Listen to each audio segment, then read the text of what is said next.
I arise in the morning, torn between the desire to improve the world and a desire to enjoy the world. This makes it hard to plan the day. In these few words, E.B. White captures some classic human questions. Why are we here? What shall we do with our lives? How shall we spend our days? Do we devote them to improving the world, working for justice, or do we mostly spend our times kicking back and enjoying?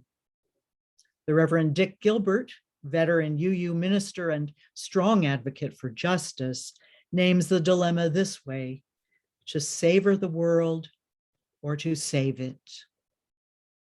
To savor the world or to save it. This world of ours is full of such incredible beauty. It blesses us each day with its gifts. It calls us to celebration. But it's also a broken world full of unbearable suffering. It pierces our heart, stirs our conscience. The past year, even the past week, have brought this home once again.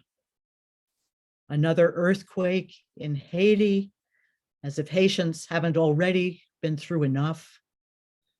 The heartbreak in Afghanistan, whatever we think about US policy or the US withdrawal. Another surge in COVID cases, with young school children at the mercy of adult agendas that have nothing to do with them.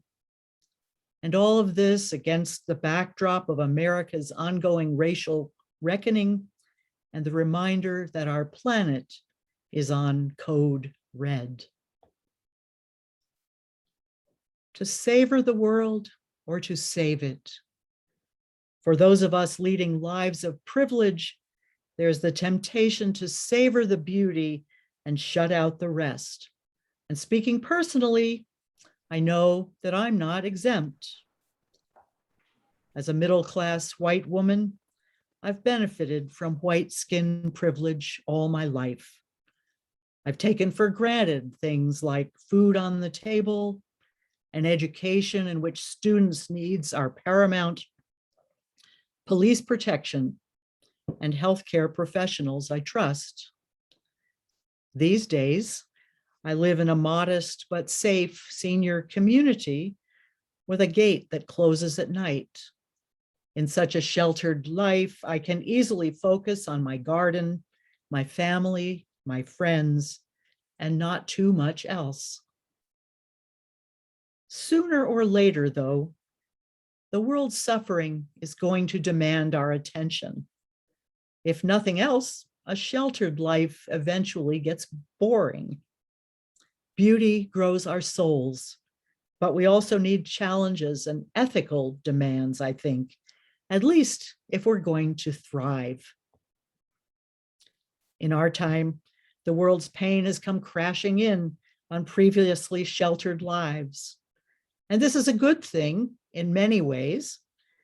To the growing white awareness of systemic racism, people of color say it's about time.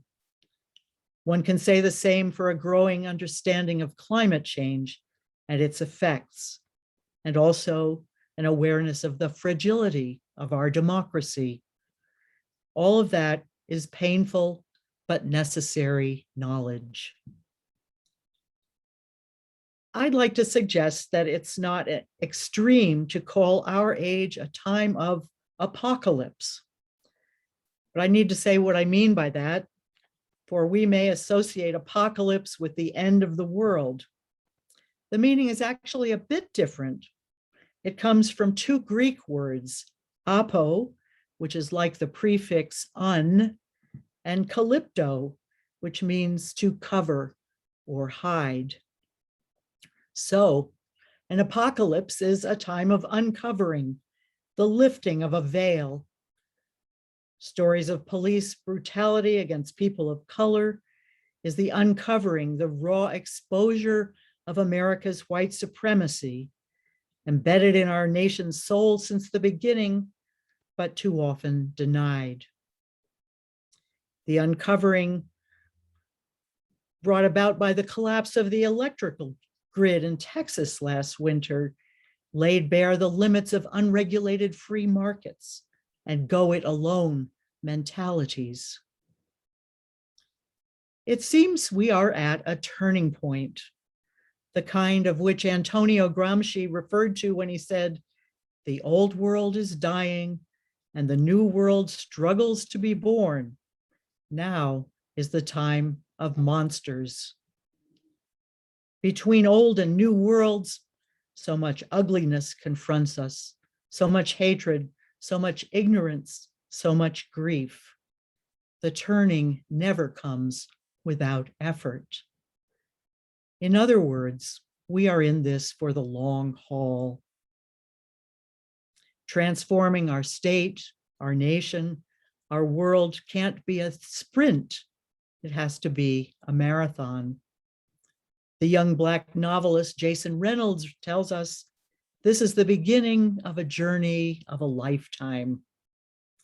Or to use an image from gardening in my home state, New Mexico, it can't be a quick downpour that pelts the ground and then runs off into the arroyo. It needs to be a slow, steady, lasting rain that soaks the ground and reaches deep into the roots. It can all feel overwhelming, but walking away from the struggle isn't an option unless we're willing to abandon the planet, the world's most vulnerable people, our friends and neighbors and relatives, and the generations who will follow us. So we keep going, putting one foot in front of the other, doing, as my colleague John Cullinan puts it, the next small, smart thing, and then another and another.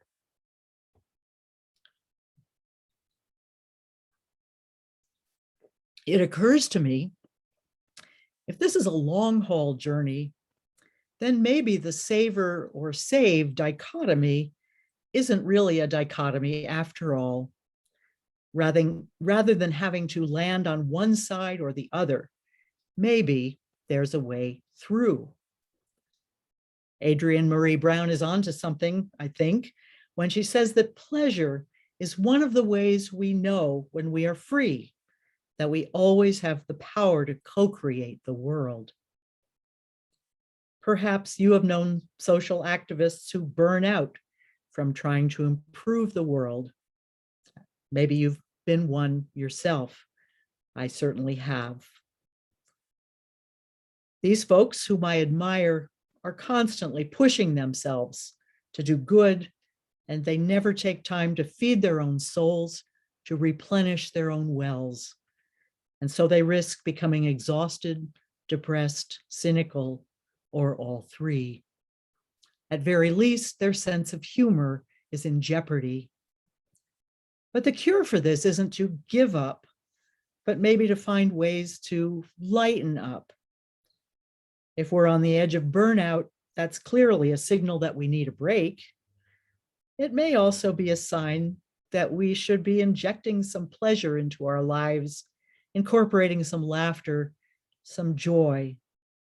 E.B. White reflects, if we forget to savor the world, what possible reason do we have for saving it?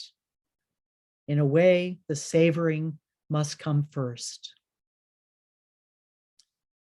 So what are some ways to open ourselves to joy, to open ourselves without moving into denial or abandoning the struggle? It could be as simple as working joy breaks into what we're doing every day. If we find ourselves too tired to keep working, when we hit a creative block, we give ourselves permission to do something we love to do. It could involve looking at birds, playing with our kids, watching the sunrise or the night sky. Or it could be tossing a ball around or playing music or watching a comedy show. Possibilities are endless. As E.B. White puts it, we should all do what in the long run gives us joy, even if it is only picking grapes or sorting laundry.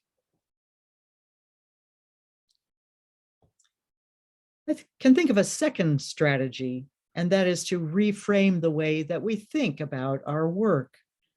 Sometimes a little shift in attitude can make a big difference. For example, in my ministries, I was involved with various forms of anti-racism work. And I came to know it as a source of deep satisfaction and personal growth, but it was often difficult and discouraging and painful. Maybe you've experienced this too. We run up against our own unconscious bias. We have our motives questioned. We question our own motives and commitments. And a way through this might be to keep the end goals of our work in mind, a vision of the world we want to see. I think of Chris Crass, a UU anti-racism trainer who challenges people. Doesn't it give you joy, he says, to think about a truly inclusive, multiracial society, the one that you are trying to create? He encourages us never to lose sight of that. A third way, and my final suggestion, it's helpful to ask ourselves, what is my calling in this world? What's my vocation? Why am I here? This is a serious question, of course, but I believe it has something to do with joy. Right now, I'm taking classes from two people representing different spiritual traditions, a yoga class and a class in the Enneagram given by a retired Baptist preacher. And both of them in different ways say the same thing. We are created for joy. That makes me think of novelist Frederick Buechner's definition of vocation. Buechner suggests that vocation is the place where our deep gladness and the world's deep hunger meet. Where our deep gladness and the world's deep hunger meet. In addition to thinking about the world's needs, in other words, we can think about our own talents. We can think about the things we love to do most, the things that give us joy. How can these be turned into an offering, a gift to the world? Some stories may help us think about our own lives. When the great Spanish cellist Pablo Casals was in his 20s, he was already a celebrated musician, but he had a crisis. Looking at the world around him with its violence and injustice, he was plunged into despair.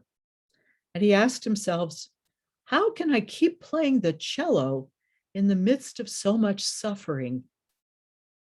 But then an insight came to him. Perhaps his music shouldn't be an end in itself, but that didn't mean he should abandon it. He could just think about it differently. For him, that meant making music part of humanity. And then for the rest of his life, Casals knew that music was his special vocation.